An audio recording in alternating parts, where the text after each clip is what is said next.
So, as you're watching this video, you'll be watching me writing this book. The title, The Unexpected Friendship of Extraordinary Lives. And I will be reading it to you. As I write, I've already wrote some of it. But once I read all that, I'll be writing again, and you'll be, hearing that instead. Alright, well, here we go. Chapter 1 of The Unexpected Friendship of Extraordinary Lives by me, Cannon Koppel. Hopefully I finish this book. Most U.S. high schools have their own janitor or custodian. Janitors can be cool, shy, creepy, and evil. In the year 1974, being a Jewish janitor was probably the hardest thing to go through. Here's not important, unless of course you're very interested in the story of a high school janitor who also just so happens to be a Holocaust survivor, who's also bullied and tormented by the staff and students for whom he labors for. If so, read on. If not, still continue on with your dull, boring, ignorant lives, because you can go ahead and miss out on this mind-changing, very interesting story.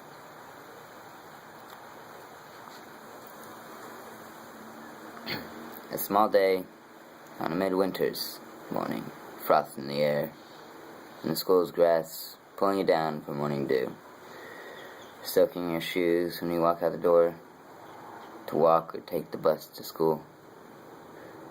Most of the students had damp shoes, but by the time they got to the school, they were dry. No longer mattered though, because once again, their shoes had been soaked by the dew when arriving at school. Now you're probably wondering why I'm blabbing on about shoes and morning dew. Well, stop wondering and start reading ahead to the next sentence. Jeez.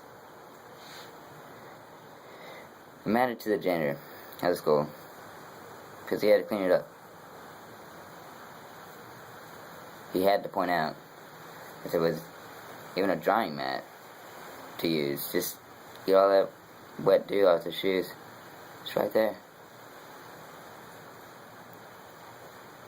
But these people, those bastards, staff and students, are like Nazi-like, and looked straight in his eyes and stepped right over. They got the floors wet, swaying their bodies back and forth, when you make that high-pitched, annoying squeaking noise just out of pure boredom. The first words that came out of his mouth in this story were those bastards. Those bastards. Now obviously, he wasn't talking about the children. He started mumbling off to the mist. Started talking about the Germans. Nazis. And the kids just stared at him, laughing. Except one person.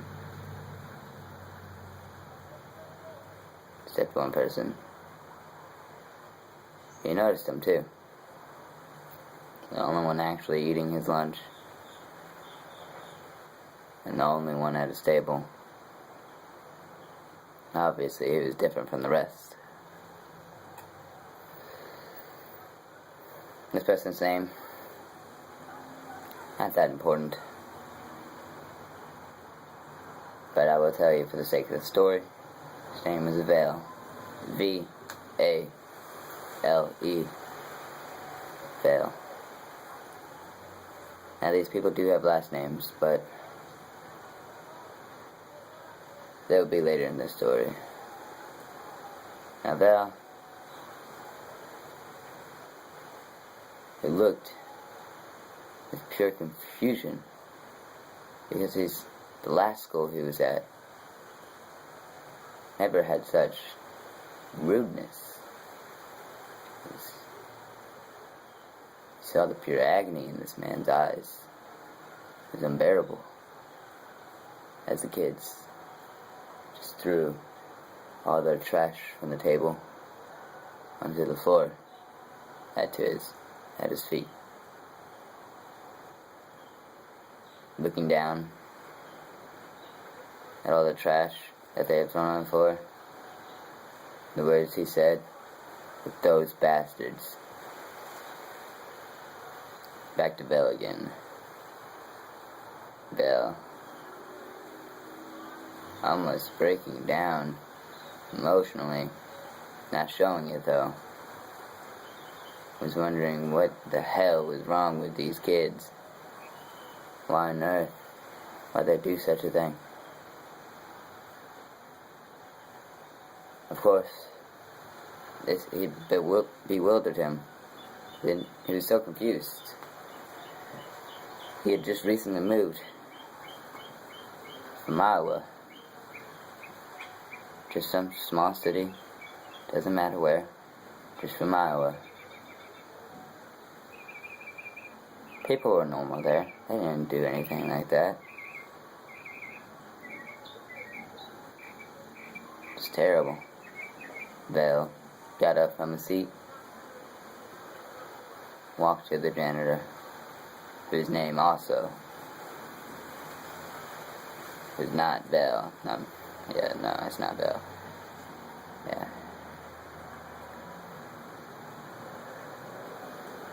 His name, so hard to say and pronounce, at least to those who didn't care.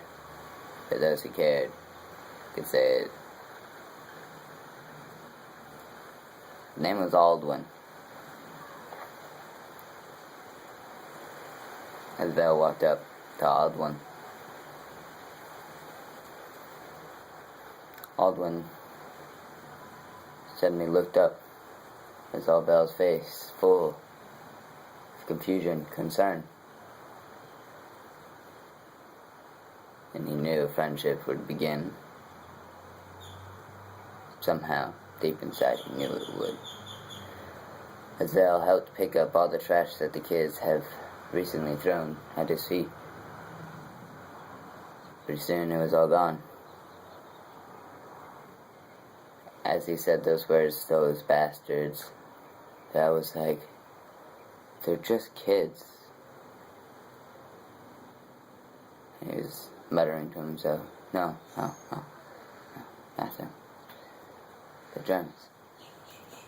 And Val was looking at him like he was crazy. What are you talking about? Germans. Then he noticed the Star of David on his jacket and a series of numbers on his left arm. 2, 4, 0, 1, 3, 2, 5. Those series of numbers are like the barcode on your daily groceries. He was a number to all Nazis. He was a Jew. He was a Jew. Val knew instantly that he was Jewish, and he knew why those kids were making fun of him. I was wondering, why would he still be mad at the Germans? It's been 30 years since Auschwitz. Death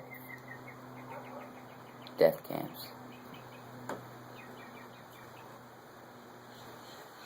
Then he realized that they would never forget.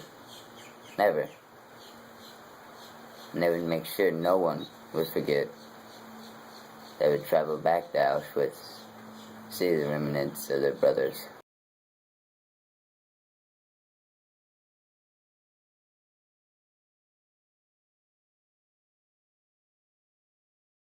grandfathers, great-grandmothers, great-grandfathers all disappeared from the lines of their families and last names, except them. They wanted to make sure that the Germans knew what they did. Off topic I am right now, but still important. Well, so interested is the word I'm looking for. He was interested in this story that was going to build up from the moment then on for the rest of both of their extraordinary lives, and from which then they both knew two different people. One, a Jew escaping from Auschwitz, the terror, and the other as an ordinary boy, 12 years old. Maybe, couldn't tell. Maybe 16. Just come from a city in Iowa. Those two people, so different, can build an unexpected friendship.